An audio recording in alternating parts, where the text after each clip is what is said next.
Welcome to another episode of Pivot. Today, I have the pleasure of having one of my dear friends, Jessica Furman, also known as Jess Furman. She is a creative executive that was featured in Billboard as one of the top 40, but she's really a futurist. And she has spanned her career from being an artist to being an executive to navigating the Web3 space, even being on the board of Blue Dow and helping over 250 women receive scholarships in the new Web3 tech space. She has also won numerous hackathons, which we'll get into what that is if you don't know, because I am a novice too. Her life is many pivots, starting from when she was even a very young child and how she's navigated the ins and outs. Welcome, Jess. Thank you for having me. Thank you. Thank you for being here. I'm sure I missed a couple things that we're going to get into. You know, I didn't even say that you're also Emmy-nominated. There's many different accolades and things that Jess does. And I'm just really happy that you're here and you're sharing, because I've seen you go through numerous pivots in your life, especially one of the biggest ones to get out of being in the executive realm of the music industry and diving nose deep into the Web3 space. And really, you know, we're running around a gym and you're like, I just need a change. I need a change. And you started studying and you made things happen. But I think that your life is a course of pivots. And so if we can go back, like, to who is Jess and who was Jess when you first started out as like a little kid? I would just say I've always been curious. Pretty much everything that I've done has been self-taught. You know, I might pick up people along the way that might help me learn different things or join groups, but most of what I ended up doing, I didn't study for in school. And I think just starting as a little kid, it was just this intense curiosity about how the world worked. Of course, being really driven to create. I mean, I've always been super creative with music, but also just this curiosity about the world and how it works and how to describe the world, which I think being an artist is kind of a precursor, right? Like you see the world, you might not understand things about it, and then you'll play a song, you'll write a song, and you've just described something that you couldn't have just said with words. And I think moving into later what I've been doing in the blockchain space, or at hackathons, it sounds like it's a lot of different things, but it's really just that same curiosity and that ability to look at something and say, I can create in this space something that I feel but doesn't exist yet. Interesting. So you do feel that there's been a through line of this creative element and the way that you view the world. And that's probably one of your superpowers that allowed you to navigate some of life's toughest times, right? Yeah. And I like the audience to always get to know the good times and the bad times, right? And so can you take us through what maybe one of your first big pivotal moments was in your life? One of my first, how far back are we going? and wherever you want to go. Like if you think about, you know, what was something that really defined you? Like created a change or a shift in your life and your vibration and your perspective of the world that, you know, whatever comes to mind. Yeah, I mean, I think music was a really interesting thing for me because I did have a bit of a tough childhood and I didn't have a way to explain or understand things that were happening in my house. And music gave me this incredible outlet that I was able to, for one, get my emotions out, but also I could relate to people in a different way. They could relate to me. They would hear me singing or playing. And I think that first interesting pivot for me was when I was in college, I wanted to go to music, and my parents were like, you're absolutely not studying music. So I was studying politics, which I actually have a degree in. And I was in my dorm room and I was playing, and this RA knocked on the door and was like, where's that music coming from? Who is that? And it was just me in my room playing. And he's like, well, we have a battle of the bands tonight. You should play tonight. And I'm like, well, I'm not a band. It's just me, my guitar. And he's like, no, it's acoustic. Come upstairs. We're doing this whole thing. And I ended up winning the battle of the bands. And so like, for me, I guess with that pivot, I just didn't realize how far I'd come as a musician. Like, I don't want to say how good I was, but I hadn't, like, until that moment when that person knocked on that door and I won that thing, he became my first manager. And he was the first person that was like, you can actually do this thing. Like, you're at a level, like, you can do this thing. And so I always think it's cool to think about, like, me just playing for me in my dorm room and like having that knock on the door happen. Yeah, and like what would have happened if he didn't just walk past and hear this music at that time, right? It's interesting to me that here's this course of events. You kind of, you weren't studying music. You were studying politics in school. You were told, like, no, you can't do this, even though it was a passion and an outlet. But then here you go. You just say yes. And I think that that's like a through line that I always like to really highlight to the viewers is that sometimes just saying yes, even if you don't think you should, like, if there's that call and then the monkey mind comes into play, right? Yeah. And says, maybe I'm not good enough, or I don't have the band, or I'm not done competitions yet, but you just went. Yeah. And not only did you go, you went and you won. Yeah. And that shifted your probably your whole identity to being like, I can make money doing this. I can have a life out of this. People value this. Yeah. I could go back a little bit to, and you don't have to get into anything that you don't want to get into, but I think that a lot of times we grow up and we have hard childhoods, right? And some people go through some unimaginable things in their life. And oftentimes that pain or those difficult moments really cause them to seek out something else as an outlet. And I heard it through your language that you were saying it was a way to get my emotions out. If you're comfortable, if you want to elaborate on anything. Yeah, there was just a abuse in my household, and when you're younger, you don't have a dialogue around that. Like the dialogue is emotional, right? It's discomfort, it's pain, it's fear. But, we grow up and we learn these words and we get this vocabulary and we can articulate things better and we get this network of people that can help us kind of unpack it and understand what it is. But, when you're a kid and things are happening, you're just feeling these walls of emotion, right? And so for me, I was really grateful that I could sit down at a keyboard and I could like time out for a minute and just, sit there and play something. And I actually, as a songwriter, like, I've done this as a career. So like I've learned how to write, the 15-second theme for a series, or like, I've perfected, like, you get the script and then you write for that show. But I started off writing these like 20-minute long pieces on the keyboard because I wanted to sit in that moment. Like I wanted to sit in the thing that would soothe like how I felt. And so a lot of when I'd started writing, it was like I would sit down at a keyboard and I would hear certain things and I would just put on my headphones and I would just sit there for, as long as I needed, just to kind of sit in that, I guess, self-soothing, now looking back on what it was. But I was always really grateful to have that. And I think then the surprising thing was when I started to play or just like jam out with friends, even when I was really young, like to see how they connected to it. It's just, you have access to this type of language that is so different from the way that people talk to each other. Interesting. And also really powerful. I think it's yes, it can be for kids and parents that are listening, but also I think anybody, when you go through a tough time and you can't find the words, right? That finding an outlet to have a way to release or to communicate. And in your case, it was a way that you could communicate your feelings and emotions outward. And what a beautiful gift, even, it's not a gift to go through the pain of being in an abusive household, but it is a beautiful gift to become like a savant at music as a result of it, right? Because not only keyboard, many different instruments you play, and you've self-taught yourself all of them, which is pretty fascinating. Thank you. Well, I've always been a bit of a book nerd. Like I think the other part too is because I wasn't allowed to go out and do so many things when I was younger. We had books. We had a guitar lying around, and we had a keyboard somewhere, and we had books. And so the other part I think that helped probably with a lot of the evolution and the later pivots I've made was I would read, and I would read of these places where like I was like, if I could just make it through this period of my life, like I want, and me, like I'm constantly traveling. Like I love traveling all over the world and I love new experiences.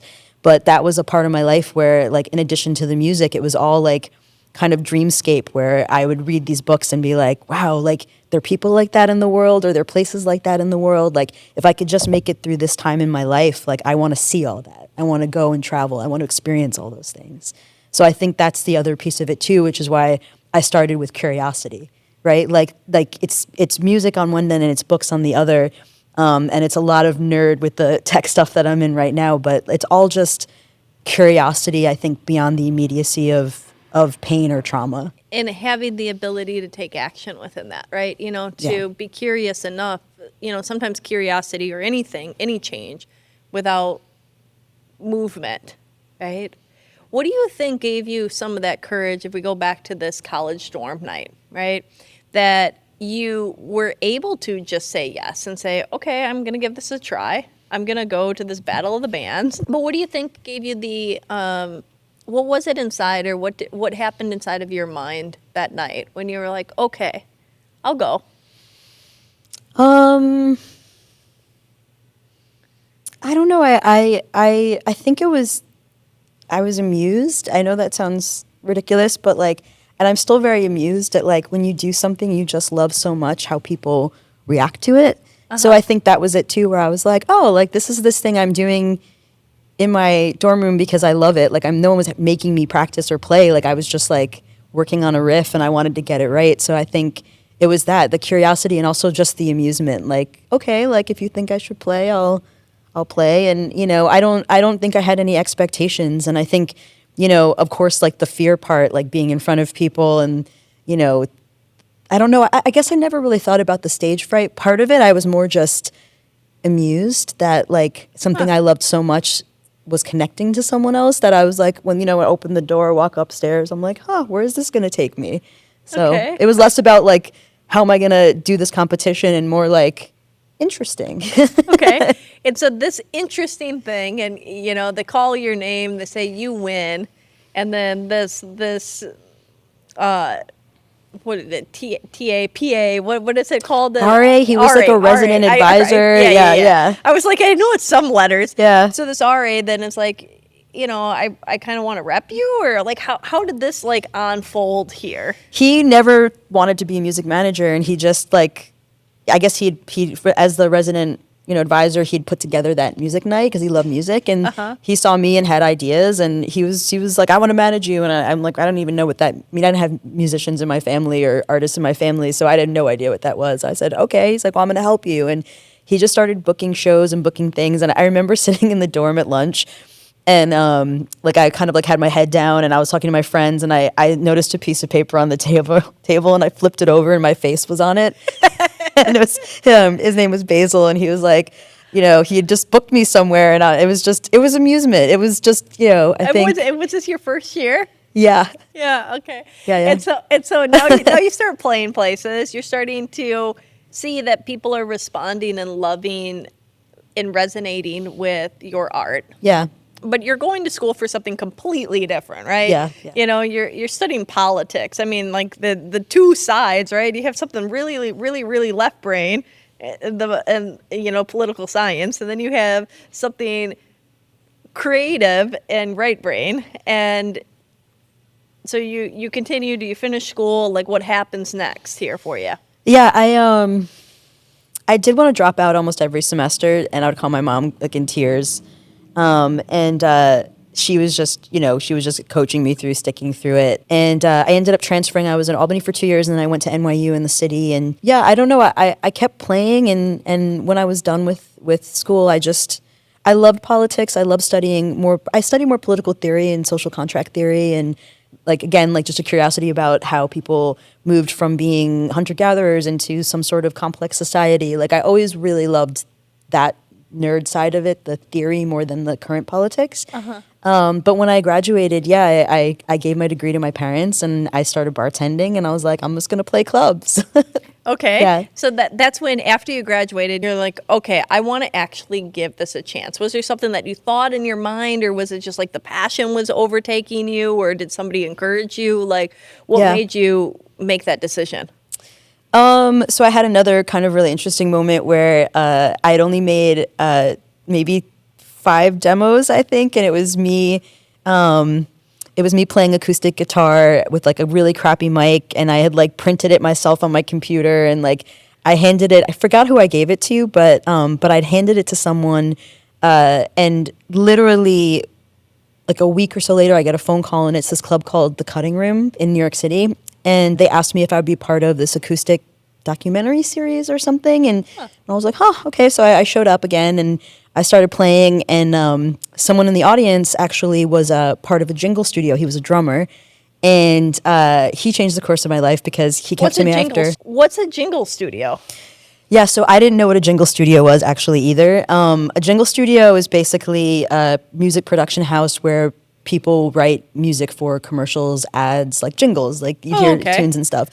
But up until this point, I'd been playing and I was still in college, and so I did this. Again, one of 4 or 5 little demos made its way to the cutting room, and I'd played the show. And this guy comes up to me afterwards, and he's a drummer, and he says, "Hey, I really want to record you.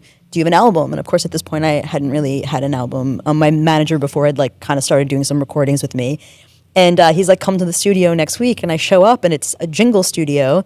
And of course, I'm tired because I was playing a club the night before. And, I walk in and I look, and there are all these rooms and people are sitting there with computers, but they're like writing music in their screens. And I kind of turned to him, I'm like, what are people doing in here? And he's like, they're all writing music. I'm like, for what? And he's like, TV shows, this, jingles, ads. And I didn't go to music school, so I had no idea. Pretty much, yeah. So I did my first record. And you're like, people pay for this? Literally. I was like, So I did my first, album with him, and I would show up every day, and I got to see other people who would show up every day and do jingles, and it kind of put that, in the back of my mind. So interesting. Yeah. Who would have thought decades later you'd be writing jingles yourself? Right, and themes and show stuff, and yeah, I guess that helped me have an idea of what you could do. But that shows how there's sometimes these breadcrumbs that get placed in our life that we don't know how they show up, and that they could make their way back around years, decades later, right? Mm-hmm. And okay, so you're finishing school, you're deciding, hey, mom, dad, I'm just gonna work at the bar, I'm gonna play shows, I'm gonna give this music career an actual fair shot. Because at this point now you've been exposed that people actually make money at this, right? I mean, of course the big headline. I don't think it was, I definitely wasn't thinking about money at all. Okay, so this was just passion. I was just like, I have to do this thing. And this was actually a big discussion with my parents because I graduated top of my class at NYU, and to their horror, I'm like, here's my degree and now I'm going to go play clubs. And I don't think a sane person makes that decision. I'm not saying sane, not sane, but I think if you're thinking about money, you don't make that decision. I would have gone and become a lawyer or got a, even now in the tech industry, I do very well for myself, but I had no interest in it back then. And I think the hard part when you have a passion and you are an artist is you're not worried about the money part. You just have to do this thing. Okay, so it was such a must, but the money part was not, I didn't think about it. I worked enough jobs so that I could play the next gig, so that I could get the next album, so that I could keep doing what I loved. I never thought about the money part. Interesting. Yeah. And now you had a very interesting kind of situation happen that I've never heard of, but I guess it's not that common. You're playing and you start gaining notoriety, right? And you have a dream happen where you get signed. Yeah, it was always getting deals, losing deals, being offered deals. They would get to a point and then crash, and then get to a point and then crash. And I think, for me, being offered those deals, I think it was also a really interesting time in the music industry because people weren't buying CDs anymore. There were MP3s, there was Napster, there was Kazaa. I'm dating myself, but instead of people really grabbing you into what used to be called development deals. So it used to be enough that you'd play and people loved it and you'd fly around and they'd go, okay, we're going to give you some money and make a record. With that money drying up, I'd have these major label reps come and say, we love everything you're doing. We want to see you in 3 or 4 months with a full band and a record. And I'd go, oh, yeah, okay. And I'd go home and I'm like, I'm already working 3 jobs. How am I going to afford to make my own record and my own? But that was as home computers were starting to get better, and eventually within the next 5 years, you could record your stuff at home. So it was this really interesting time where there was still the expectation that you'd be able to pull it all together yourself, and the money was drying up for these development deals. Okay. So I think for me, when I left New York, it was more because I'd had deals, lost deals, had deals, lost deals, and I just had this idea that if I went out to Los Angeles and I got involved in the studio system and writing for shows and writing and producing for other artists, that I would at least have more stability around this thing that I loved. So that was the big switch for me. Was I had this big deal that fell through. I had a rep that went in, and sometimes it's just my rep went into rehab. He was an addict, and so like we got to the 11th hour with all the paperwork, and I owed lawyers all this money, and then he went in, and if you lose your A&R rep, other people aren't as excited about you, so your deal just goes away a lot of times. So my deal went away, and I just was tired of not having control over my life. So I moved to Los Angeles and taught myself how to record and switched gears and started writing and producing for other artists. And so that brought you to LA. And now going through this, how was, the ups and downs? Sometimes when people have to battle with a lot of ups and downs, they're emotionally can get caught into some darkness, or maybe even overusing substances or other things like that. Did you find yourself in that path at all? I mean, to go from the discipline, and I will say it is discipline, of being an artist that's touring to being a studio producer is a much different skill set. And so I think I did have to come to LA, and I did have to learn how to have a sense of peace and how to not be out partying and how to not be on the road all the time. It's a lot of constant stimulation. And one of the things I didn't know how to do well until quite a few years into living into Los Angeles was just be in one place and not always have a bag packed. And I mean, now I travel a lot, and I tend to have a bag packed, but it's a little bit different. It's not like it was then, where you're constantly hopping on a stage, or there's a lot of damage control happening between the sound's not working, or something happens and your drummer doesn't show up, and there's just a lot of uncertainty when you're touring. And so it did. I had to learn how to be, I like to say, I had to learn how to be like an adult and a fully functioning human.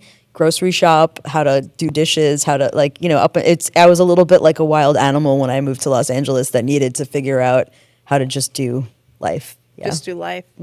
And what about for those that are listening, sometimes we get into spaces that are hard. I mean, I can't imagine that losing opportunities or having your A&R rep just go into rehab, and then all of a sudden you think that something's happening and then it's not.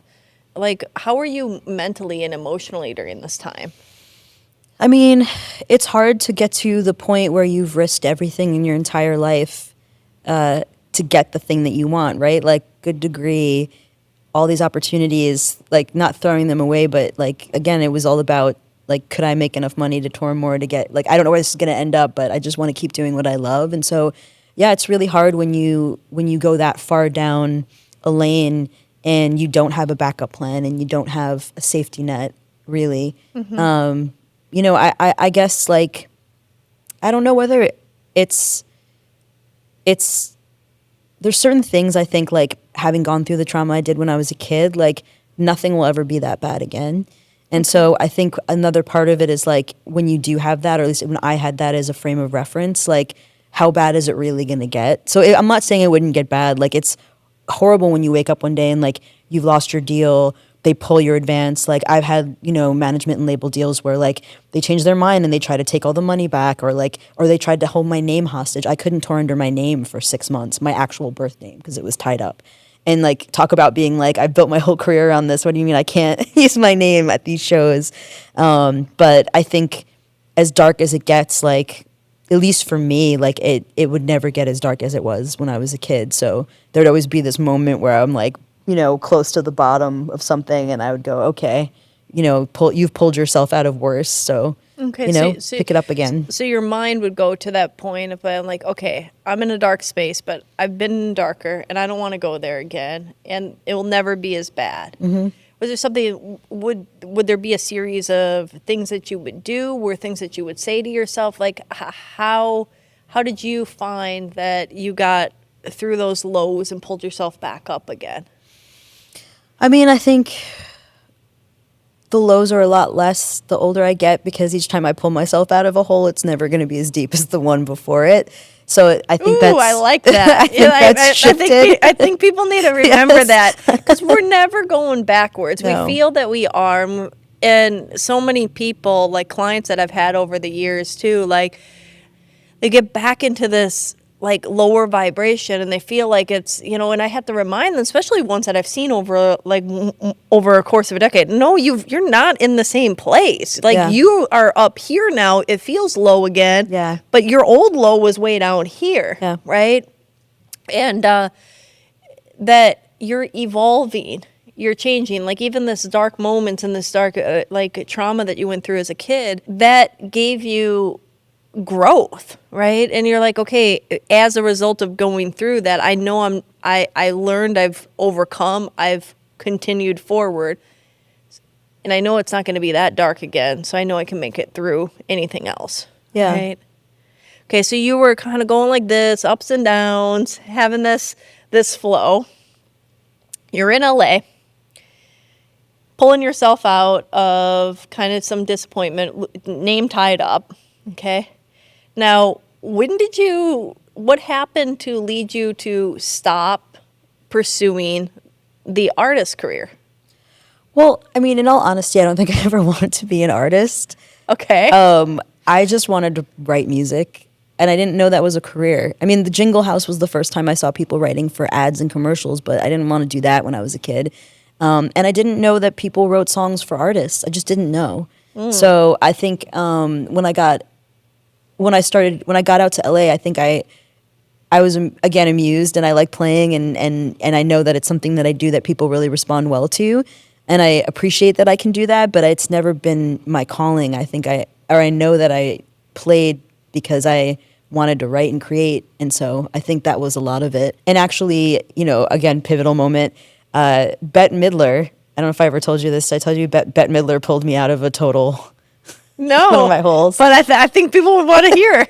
Yeah, so I was at a party for ASCAP, which is one of the PRO that I'm part of, and they had this like event that they do for songwriters once a year at a house in the Valley, and I saw Bette Midler, and everyone was swamped around her. There was all these guys, and I overheard someone say like, she's looking for songs for a new record, and so I just like took a deep breath and walked over and like kind of got around all the guys that were swamping her, and I was like, I heard that you are looking for songs, because she was taking down contact information, and she goes, yes, I am actually, and she's little glasses. She looked up. She was tinier than me, and I'm very tiny, and she she said, yes. Are you a songwriter? I said, yeah, of course.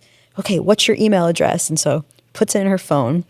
And I call my mom after, and I'm like, you would never believe how nice Bette Midler is. She pretended to put my email in her phone, figuring that she just like was trying to make me feel good about the whole thing.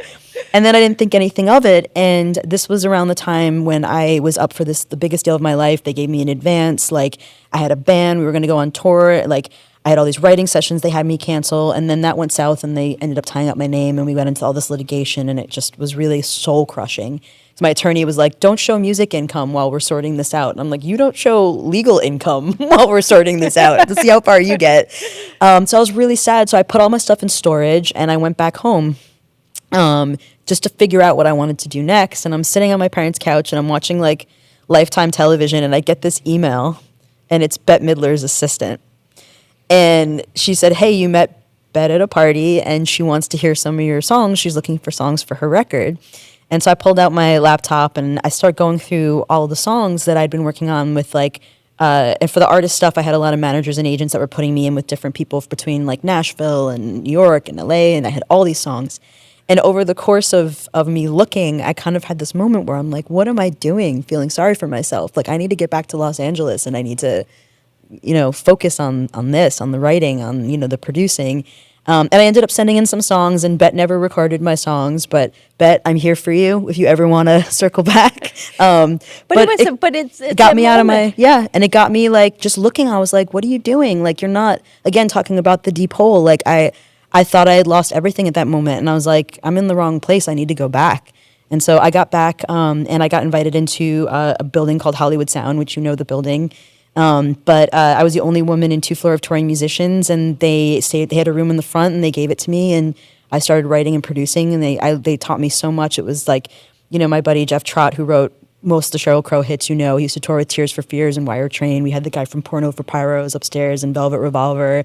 We had Damien Rice's piano in the main room. We had the guy that toured with Alanis Morissette. Like, it was all of the people who'd played, the MD for Sarah McLachlan, like all the people that played on the records that I grew up listening to, and they invited me into that studio because they valued my musicianship first, like how I played guitar and keys, and then also my songwriting and producing. And the only girl in there, too. Only girl and 2 floors of touring, yeah. So, but that was that when I came back, I reached out and they were like, this room's available. And I just, I actually got my studio out of storage first. And my mom was so funny because she's like, where are you living? And I'm like, don't worry about that. Like, I was couch hopping. I just went to storage and pulled my studio out. I was like, here's my studio at Hollywood Sound. She's like, but do you live there? And I'm like, no. I'll figure out where I live. This is the important part. Hearing that and to kind of highlight some of that, sometimes it just takes one email, one phone call, one comment, right? That we get this reminder, we get this feeling inside or a reflection back, and it's that light bulb that then we realize life isn't over. And that spark that's inside of us, that I think is inside of each person, that makes us human, right? That has us live another day. What are we going through? We're floating around on this earth ball, right? Going to earth school, be back, like report down, say, okay, I'm going to go down to earth school, be back in 70, 80 years, whatever, and tell you what I learned. But like, what keeps us going, right? And there's something inside of us, a purpose, a passion, a spark, and a thirst, right? A thirst for growth, a thirst for whatever's next. Yeah. And sometimes we need to be reignited with that. And so you lost it, but you didn't lose it because it was still simmering inside. And that email from that assistant was enough, even though that didn't turn into anything. And I think that's like, people get so caught up in the result, right? Yeah. That it's not about what the end result is. It's about what is created for the motion, right? Yeah. And that led you, that email, that assistant has no idea how that reshaped the rest of your life. Yeah. Right? Yeah. And so you're now you're back in LA, you have the studio. You're making things happen. You're around some of the people that have created some of the music that you've listened to. Okay. And, at some point, so take me through. You're doing this. Yeah. And then something happens where you decide that you get into more like taking an executive job instead. No, the executive job actually happened against my will. Sounds ridiculous, but I built a production company. So what ended up happening was, even though those guys invited me into the studio, no one wanted to hire a woman producer. They were like, cool, we'll hire somebody when we need a cute little ukulele or a cute little guitar part. But there's so much sexism, there still is in the music industry. And so what I ended up doing was starting up a company, and I stripped my name from off all of the credits. My email still says JD. I made it gender neutral, and I had to pound the pavement and get jobs by saying we and saying, we do this thing. This is our custom house, even though it was just me and maybe one partner. And so that was the big... We. Yeah. Yeah. And, of course, like, now it's different. Like, I mean, I try to make sure that I do a lot of visibility for me as a woman producer, like, with the Recording Academy and the LA chapter. I was a governor for the Grammys, and I still am on the producer and engineers wing. And there was something launched called Women in the Mix to give visibility for women producers and mix engineers and people that we would say are behind the board. But the executive role for me came because I built my production company, and I built my production company out of necessity to get jobs for myself. So by the time I got offered a bunch of these executive roles, it was actually really difficult for me because a lot of people who are music executives never played music. Maybe they did when they were younger, but they went the executive route. And or maybe they did, but they gave it up, or maybe it didn't work out. There are very few executives that actually, like, I would say, like, have credits or have actually worked on the creative side to the degree that I have. Yeah. There's some, but it's rare. It's very rare. And what I found when I started getting more notoriety with my company, and we started getting, we had a gold record and a Telly and a Clio, and it was me doing a lot of the work behind the scenes, but it was also, I would hire other producers, and I knew how to wrangle them because of my band years. And and so I would outsource, and no one ghosted for me, but I was, we started building up this production house, me and a business partner that was doing really, really well. And so it got acquired temporarily under like a white label with Big Noise Music Group, with the larger music group. And so suddenly I'm being thrust in as this like VP and later SVP of licensing and of music and of this, and I'm getting all this pressure to appear on these panels, which I do like talking about the music industry and I do like sharing resources, but I found it really interesting that they really wanted me to make a choice, and they'd say, well, you're the executive voice on the panel, or earlier it'd be you're the creative voice on the panel. And I remember like hiring an image consultant, actually, which I shared with you, because I was having this problem where I'm like, well, now do I have an adult hat on? Because the reality is I'm this executive because I not only, but kind of, right? And like, but also I wanted people to know that you didn't have to be either or. Like, you can be a talented musician that supported themselves and still does with, productions and music, which, I dip in on, even though I do heavy executive stuff at this point, a lot of tech, like, the Emmy nomination came about a year or so ago. Like, I co-produced one of the tracks on there, and I was executive music director for the series. Like, you can still be a successful creative and also be a good businesswoman. So I think for me, trying to figure out how to rationalize that within myself, but then also hold that line. So if someone was like, we want you on this panel as the executive voice, and say like, great, and just so you know, like, I don't represent just this perspective. Like, this is my background, so I can speak to it, but I'm not going to only be representative of this side of the aisle. And that's, we have this ever-changing world that is going on. I think we're in like one of the biggest pivots of humanity right now with AI. And hearing you speak is like, you were a pioneer. And it's funny that you also, ironic, not funny, like, but also ironic that you own a company called Modern Pioneer. And you're really forging the way and allowing yourself to say, okay, it doesn't matter that this hasn't been done before in so many different ways, right? Even when you were the first woman that was led into the creative collab space at Hollywood Sound, or whether you were, saying, okay, well, they won't hire me as a producer, so I'll create a company and I will hide my gender by signing off the emails as JD so nobody knows the difference. I'm not lying, but I'm also not leading with Jessica, right? Yeah. Yeah. And so, you played the game of life. And I think a lot of people get so stuck in this is how it should be, or this sucks that it's this way, and they get so caught up with the circumstances that oftentimes it creates so much paralysis and also misery. But you almost have to play the game and then lead the game. Well, and I like that you said like the should thing, because I always try to catch myself if I ever hear myself saying should, and check in with myself, because it really just is, it is or it isn't, right? So like, you look and you're like, should the world be different and people don't discount you because you're a woman? Like, I still have two hands. Like, why can't I play guitar just as well as a man? Like, shouldn't the world be different? But it isn't. So once you learn those rules of the game, but I think you're right. I think, people get so caught up on what the rules are.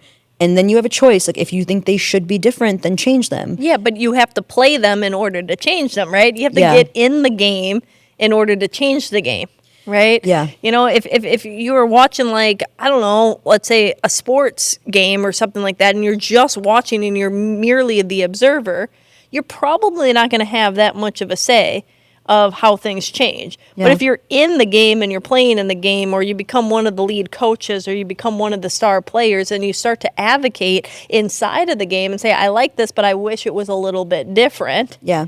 Then now you start to have power, right? I'm sure someone like Beckham like decided that he wanted to advocate for some kind of shift within the soccer association. He probably has way more ability, but he played the rules how the rules were played initially because he wanted to play the game. Yeah. And so I think it's like asking yourself, do you want to play the game? And not getting caught up. But you just figured out, I think that like what I love and what might resonate to some of the audience is that you continue to say, okay, well, how do I? You never said no. You never said I can't. Let me figure this out. okay, so how do I get myself booked as a producer more? How do I figure out how to navigate this? How do I just tell them that, you know what, even if you want me to represent the executive side, I'm also going to represent the creative side? Yeah, I think the other benefit too is like people can look at things and be like, oh, like, you know, if I had gone to music school, I would have gotten I would have been this much further along because I would have started earlier. But like for me, like I've done a lot of creator advocacy, as you know. It's really important to me that creatives know their rights, and it's really important to me. Even things I'm building in tech are all about creating ecosystems for creatives. Like again, not money driven, more just like I see the world in a certain way, and I'm like, can I build this thing for for people? But I think it's this, like I don't worry because I never had to play the game in the same way. Meaning I didn't go to music school and learn I had to intern in certain things and then rise the ranks. And I have so many friends who are so afraid to piss off record labels or like big producers or publishers. And I'm not saying you should walk around the world being contentious, but I see people who want to speak out and don't because they're afraid, and their livelihood depends on X, Y, and Z. And I think the way I grew up, like I'm definitely very diplomatic, but I have no problem like walking into a situation, especially because I did build my own company and I never had to rely on a record deal. I never had to rely on a publishing company. Like that's also a very rare thing to have, like been able to have the privilege that I have, which is to make money at that level as a professional, musician and a creative without like really having to worry about like, some publicly traded record label pulling my chain or a publisher pulling my chain. I mean, other than that one management publishing deal where they own my name, like that was a good lesson for me early on. Because I was like, you know what? It took me 6 months to get out of this, but never again. Like if anything else, like I would rather piece together what I've pieced together than have to be in a situation like that with people that can completely end my career. So I think that's the other part is like, you're right, like being able to kind of look at it and know how to play the game, but also be able to impact change in a world because like I know that I have friends that can't speak out the way that I can. Yeah. So that's a privilege. It is a privilege, but it's also, you've gotten to yourself to a point where you know that you not only can speak out, it's not about can or can't, right? But it's like you've navigated, you've built enough success, you've built enough like that, and you also have pivoted enough in your life that it's not the end for you. Even if a door closed and they say like, okay, I'm blacklisted out of this industry, like you've navigated into other industries, you figured out ways to like go, you're like, okay, now it's time to be true to me, right? Yeah. And if you don't want me on your panel, then that's fine, right? I think that there gets to be a point where so much of life is perception that we get ruled by when we're younger, to finding our voice and our authentic truth, to realizing that it doesn't matter what the outside world thinks or feels anymore. Well, if you can, again, I think, get to that point, and I think one of the things that, like, you mentioned, like, Modern Pioneer, like, a book that I co-wrote with my friend Stephen Kwong, amazing serial entrepreneur. You should have him on your show, actually. He was a refugee who came here and started, like, he put himself through college with his own record label, and then he got into fintech, and, like, he's phenomenal. But I think that, like, this is a skill set that I do believe people can learn. I think that, and it's interesting as we go back to when you said, like, how do you pull yourself out of these peaks and these valleys? Because we all go through them. And, like, for me, this is where the artist comes in. Like, I pull myself out from a sensory perspective always first. Okay. So if I'm in the shower, I'll have a moment where I'm like, stop, splash with your feet, breathe, like get outside, towel off, put on a face mask, or like go to a favorite restaurant and sit down. Like if I can calm down my sensory nervous system first, then I can think. And when I can think, then I can plan. But when I try to think my way out of a valley, I can't do it. I have to calm down my nervous system first in some, extreme way.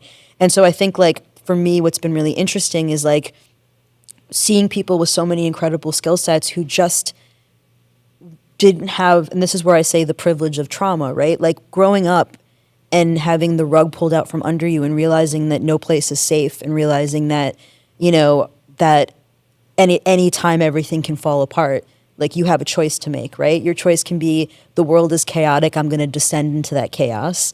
Or you can look around and say, like, how do I find my way through the chaos? And how do I become the eye of the storm? And, like, I'm not saying I've done that perfectly, but I think having that perspective is such a gift, because I have so many people who I care about or who I've met over the years who have accepted their circumstances. Yeah. And some of those circumstances are terrible, and some of them are just soul-sucking, and they're unhappy, and they're taking this experience of life that they have, and they're like, no, this is just the path I'm on, and this is the way I am. And, like, that to me is, I mean, it's like relative trauma, right? Yeah. But, like, how much time do you waste in your life being stuck in that thing? So, like, you know, for me, what I've tried to do and distill, at least like with Modern Pioneer and with some of the talks that I do, is just like a methodology. And again, you have to hear it a billion different ways, but like, I do believe that there's so many people, if they can just hear something, and like what you're doing with this podcast, a pivot, right? If they can hear something and there's a spark, and just for a minute you can say, I don't think I have to do things the way I've always thought that I have to. Yeah. And if you have that little bit of hope, then the other part is, and this is where like me getting into tech, like I approached the blockchain world. I knew nothing about blockchain, nothing about crypto. And I remember sitting in a conference hall and like hearing about NFTs and being like, I am so fascinated by this world, and I see so many possibilities with this technology to make the world better. How do I get in the middle of it? And I just thought about, how did I get into music, right? Like, I didn't go to music school. Like, what did I do? I immersed myself. I threw myself in. I joined like groups and communities and clubs. Like, once you understand how to unlock that thing, you know, if you can give yourself the chance to think, hey, my life doesn't exactly have to be this way, like, then you just need to find the tools that help you unlock those possibilities. So good. So much wisdom right there. My hope is that the people that are listening, that they do find a moment, insight, wisdom, clarity. But in that, you're giving them also a roadmap, Yeah. right? It's like, what can you do that you can look at something else in your life that you were able to navigate or to have? Because every single person has a few things that they have done right. Yeah. Right? They have a few strengths, and they have these skills, these toolbox of the ways of which they've done something before. Yes. And it can be completely different. Like getting into the music industry is completely different than the, Web3 space. Mm-hmm. But the mechanism of it can be transferred. Okay, what did I do? I immersed myself. I taught myself. I self-taught. I continue to put myself in environments where other people were that were also in that place in that field. Mm-hmm. And then, when Web3 comes around, okay, what courses can I take? What classes can I take? What communities expos and community can I join that allows me to get there? Now, it's not always the exact recipe, but it's a good roadmap. Yeah. Right? And hearing you share that you don't have to accept your reality. Yeah. The ability to have a perspective shift, a paradigm shift to say, these are my circumstances. Great. That's it. There's a table right in front of me. I can, many people, I can't move forward, right? Like those little robots, the robot vacuums, you got us one. It might just keep on trying to go forward, and it keeps on hitting the wall. Right? Now there's smarter ones, and they re-navigate and re-alter paths. But the old versions, they just keep on going forward. I can't move. That's what a lot of people do. There's a table there. I go forward. I can't get beyond the table. But if you take a moment and you step and you look, I could go this way. I could go that way. I could go that way. And you realize the table's there. Yeah. But are you going to take control and be the eye of the storm? I think you said, like you're in the eye of the storm, but you're the eye of the storm. You're navigating the storm. Yeah. Right? And then suddenly you're not hitting the table anymore. You're moving around. And it might have not been the route that you thought you were going to, because you thought the path was going to be the straight linear path this way and you couldn't move any further. Yeah. But it leads you somewhere else. And that might be beautiful. That might be something that you never even imagined. Well, and I think the other part that people underestimate, which is why I mentioned community is so important, is you're right. Like they'll look and you'll be like, I need to see differently. But when you decide to change, like similarly when I was saying I was creative world and now I'm executive world, and for me now with like where I am in my music world, like it's another like pivot, but also another identity struggle, right? Because I have people who know me, talking on Grammy panels, right, for what I've done in the music world, and then I'm giving a keynote about like economics around new societies you could build utilizing blockchain technology, and the schism becomes wide. And so I think like to me the community part is so important because when you do pivot and change, you lose friends. You do lose friends. You do shift, and there's people that can follow you through some of it, but like there is a break from the old. And I think a lot of people, that's what keeps them where they are, is because when you start to grow and change, other people are forced to look at that and you no longer mirror back to them what they have in their life, right? Yeah. And I think that stops a lot of people because there's this unspoken mutual identity. Yeah, especially, that's actually really, really powerful because how have you been able to emotionally and internally cope with the fact that it's so hard when you're viewed at in a certain way, but then when you step out and you're something completely different, and for you, it's been career changes, right? But this can be for anybody that is not career changed, or it could be emotional hobbies, where they live, what they do, marriage, divorce, all these different identities, right? That somebody can have and shift through. How did you go through navigating, these different identities, right? And the shedding of one old identity for yourself too. Yeah. But also how people related to you. You talked about you lost friends, but what about what was happening inside? I mean, I think it's still hard. Like, I think a lot of the stuff that I've been getting into in the blockchain space, like, started off in one way with entertainment and has now evolved to, like, regenerative farming and, like, complex societal structures. I still don't understand anything that she's talking about. She has these make-believe farms that she harvests. Well, that's yield farming for crypto investing, but I mean, we're doing actual like digital imprints of real farmland. I know. Okay, but there's this fake farming. Somehow she gets paid on it, and it's like this fake plot of land that she's harvesting crops, and she gets paid for it. Anyways. It's not a video game. It's representative. Okay, we could go on and on and on. But yes, suffice to say, I think it's, I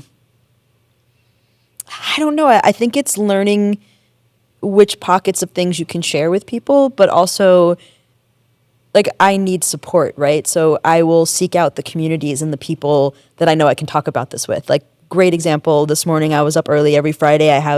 Chi-Fi is an incredible organization that helped give me a lot of education to the space, aside from the DAO that I was a governor of, where we did the global scholarships, I did the hackathons. But every Friday morning I meet with these incredible women and we talk about the markets and we talk about crypto and we have guest speakers, and like, that's my nerd crew, where we can like deep dive and talk about things that other people are, probably not entirely, and even within that subset, The things that go over my brain. yes, but even within that subset, like, we're talking about investing and money in crypto. So a lot of them are based in, they're investors, so they understand money. And as it relates to crypto, these are not the same people that have done hackathons, right? Mm-hmm. So I could talk a little bit about the hackathons, but not really. And they're certainly not the people that talk about like some of the think tank environments that I've been invited into, where we're doing what are called autonomous regions and pop-up communities globally, where we're building infrastructure projects. So I think, it's a little bit twofold, right? Like, if you want to explore all these interests in the depth that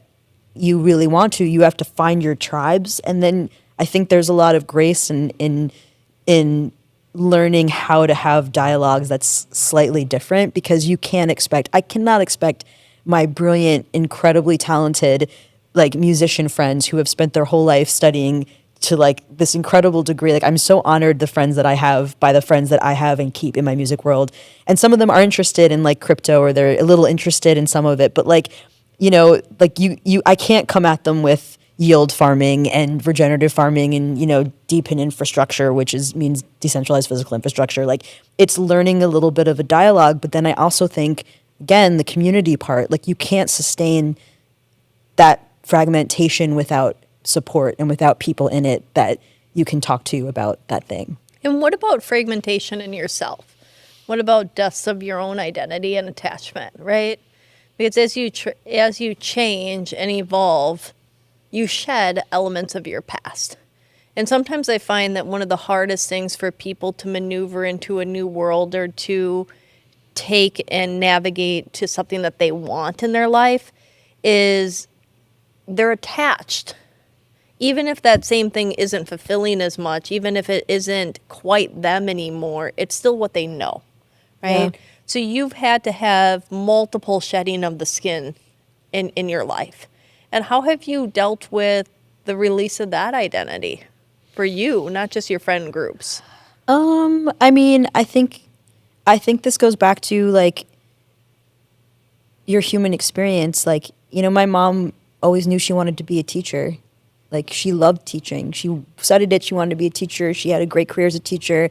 Now she's retired and does yoga instructing. Like, she's been fulfilled and has loved her life and career as a teacher, right? Like, that's her human experience. You know, someone like me thrives on learning and exploring all of these different things, right? And so I think it's hard because to me it's a must, right? It's not so much a conscious choice as it is a calling, right? If I see something and I'm sitting in a lecture and all of a sudden I'm like, blockchain, crypto, look at the economics and how it's going for musicians and creatives. Like, why do we accept that money works the way that we think money should work? When there are people having these conversations and there's an entire world of digital money that's about to explode, which it is happening already with stable coins and things. But that's where I started learning that 4 or 5 years ago. I just sat there and something clicked. So I think it's hard because I don't stop to think about, just like when I was a kid, it was ridiculous that I'm like, I'm going to bartend and maybe it'll work out. I'm just going to play music. Like, I'm not driven by, like, I'm so lucky that I can be driven by a passion and that I can put the guardrails around it enough, meaning like find ways to support myself. And I think with that level of genuine passion and interest, and that would be the other thing I would say is like, it's just becomes a calling. Like, it's not a choice. Anything that I have to choose to do feels tedious. So what I'm hearing is for you, if I've gotten this right, is that you've kind of upgraded your level of identity to the next level up. And so for those that are listening, it's like, you know, maybe at one point you identified as a singer-songwriter. And maybe there was a death of your artistry and that persona. And sometimes we get attached to that. But what I'm hearing is that it wasn't necessarily a death for you, but an evolution of like, well, I'm this creative. I'm called for curiosity. Yeah. I have this, I want to expand. And so maybe even, I mean, maybe you've identified with this or maybe it's just my observation, but that new level of identity is I'm this forever growing, curious person that is driven by expansion and growth. And that one of my soul's motivation is I must grow and contribute.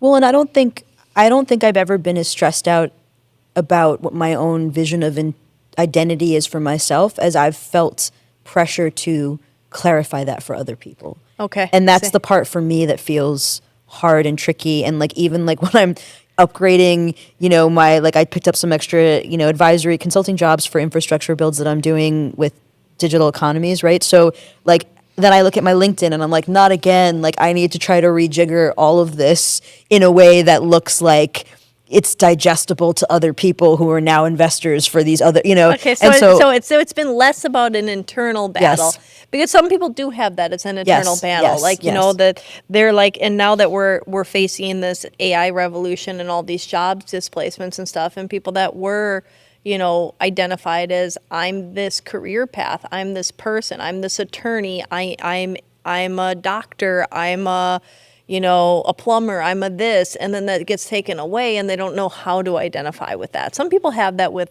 parenthood too. Like, I'm a mother, I'm a father, and then the children leave the house, and even though they're still a mother or father, that empty nest syndrome kind of creeps in because they're, you know. And so for you, it wasn't like the death of identities. It was more leading you towards this pull of curiosity and then finding out how to chunk it down for other people to understand. Yeah. And in the process of chunking it down for other people to understand, there was some fall off that happened in friend groups and circles over time. Well, and that's honestly the worst part. Like, because I think I mean, not the worst part. Like, I do think if you spend a whole lifetime learning specific things, you want to be able to meaningfully communicate it, right? If you want to share and make the world a better place, you're like, okay, the other half of this is if I'm completely inaccessible in the way that I communicate to people, I'm not helping to expand my impact in these spaces in the way that I want to have impact. But yeah, I find it intensely restrictive. Like, when I was younger, it was the same. Like, I was like a nerd that was reading like Greek philosophy when I was like probably like 7, like I like wanted to walk around the world and think and see things and take them in. And, and this concept of identity and who I was and, and I think the other thing too is as someone who likes to break the mold, identity is so restrictive. Like, what do you mean you're not going to hire me because I'm a woman? Like, Yeah. What do you mean that I can't do this because I don't have that degree?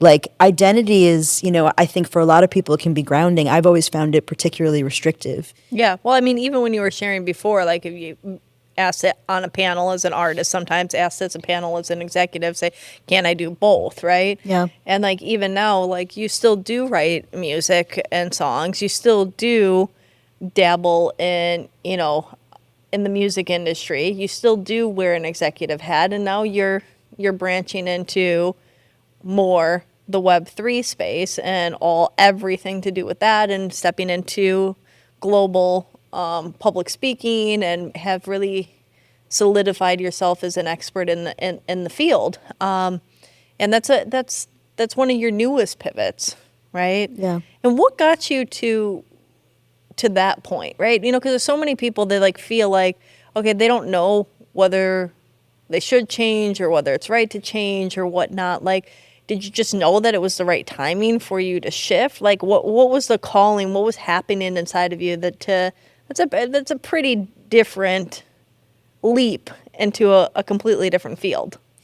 Yeah, I mean, I think I need to have a north. And so if it's like, I don't know how it's going to happen, but I want to make a living doing music, and then it happens, and you're like, okay, I'm going to raise the bar. I want to get these awards, and then it happens. And then you're like, and now I want to, like, I had all these, like, I was the head composer for spinoff of My Little Pony. Like, I was a composer for it. Like I wanted to, mostly I write full songs, pop songs for TV shows, commercials, ads, other artists.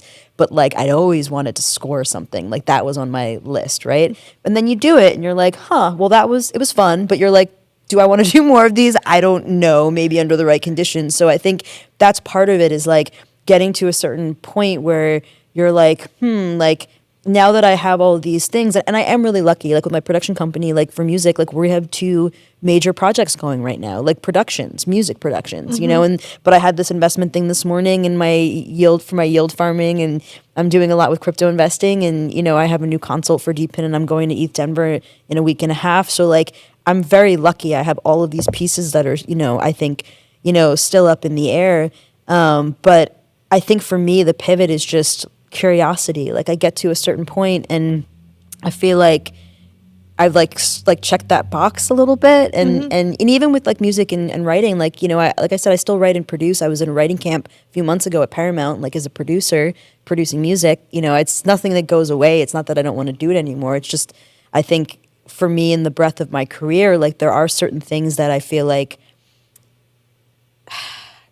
okay, the short answer of this is going back to being a little kid and really, really loving philosophy. Like, I used to read mythology, but then philosophy. And, I never thought I'd live in a world where I could help co-create how we interact with one another.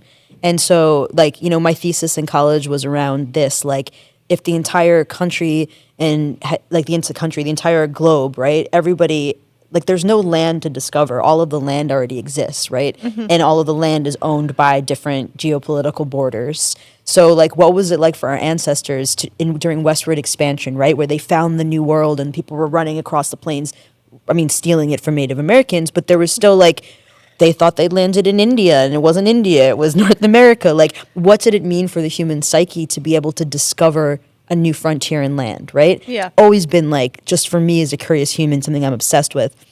So never in my lifetime did I think I'd be able to be part of shaping that level of a human experience. And so for me, with the rise of, AI and our digital identities, and when I say digital identities, I mean we all have social media. Now we have digital currencies, we have crediting systems. Like, we have this whole layer of human interaction that really hasn't been fully formed yet, right? And then we have ways of connecting different economies in the world and people who are unbanked or don't have access to monetary systems because of crypto that didn't exist before. And so for the first time in my life, I started off just being curious about shifting some of the economics and being like, well, musicians should be paid in a more fair way. This blockchain technology looks like it can do that. And then once I went down the rabbit hole a little more and I'm sitting in these think tank communities, I'm like, no, this is actually bigger implications for how humanity relates, like, as a whole, right? We haven't thought about that yet. There's been no discussion around, like, how many layers and split of personality exists now that you have you and I sitting here and going to dinner after this versus what your social media is going to be versus your email personality versus any other identity you create, right? Like, we have an entire layer of how humanity is relating to itself that's a digital layer that has not been formed yet. So that part to me, I think, is it sounds like a departure from music and creativity, but to me it's the same thing you can't hear, like the same thing that made me sit at a keyboard and be like, this is happening in my family life, but if I'm doing this, there's another language that I've tapped into. That's what this evolution of technology feels like for me. Huh. Yeah. And so where do you think your next pivot will be? My next pivot, I want to build systems a little bit more quietly, I think. Like, I think I'm going to step a little bit more away from as much of the music stuff as I'm doing. It's Grammy week here, so not to date the podcast, but like, I'll be at an award show tomorrow and then another thing on Sunday. And, I think I want to really dive into this ability to build systems for people that really level things out for the little guy. Like, someone who has a coffee shop that's small, or someone who has a farm that's a non-corporate farm, or someone who wants to write music in a world that AI is creating music. Like, I think that there are ways to leverage technology to think about the economics of that differently, and that's where a lot of my focus is at the moment. Interesting. And I think you're going to continue to ever pivot as we pivot through society. And, thank you so much, Jess, for sharing so much wisdom. I think there's so much for everybody that's listening to pull out, to think about, to digest, and to take action on. I really loved the sensory stepping outside of your mind, whether that was splashing your feet in the water, putting on a face mask, or going out to dinner somewhere as a tip and a trick for the audience, about finding ways of which what has worked and what has been a recipe for success that you can dive into and see if you can try out that recipe again to see where it might lead you. Also, even though it wasn't how you said it, but I had the awareness of your identity of yourself is of a higher level and caliber. So if somebody's stuck in the identity of what they once were, how do they incorporate that as still a part of a bigger picture of their identity? They don't have to dissolve that. And you haven't dissolved elements of your identity. You've just evolved with it. Mm-hmm. And playing within the game and navigating. Mm-hmm. If there's anything else that you'd like to leave the audience with, what would it be? Well, first of all, thank you for having me on your show. I'm really excited for this. I think it's definitely something that people need. They need to understand that they can make changes, and they can look and maybe follow that little voice inside of themselves. I guess, the only thing I would add is just, like, stay curious. I just stay curious and don't expect it to be perfect, because it's certainly not. But it's all incremental progress. Even if you climb 5 rungs and you fall down, you'll fall down, 4, and you'll climb 5 more and you'll fall down 3. Like, you never, everything's an experience along the way, and you're never back at 0, ever. I love that. Thank you. Thank you so much. We'll put links down below to Modern Pioneer if you want to support Jess and buy that book that she wrote, as well as all of the other things that she's doing now and in the future, and all of her social handles, etc. Just look down below and click there, and so you can follow and stay tuned for this Modern Pioneer, Jessica Furman. Thank you.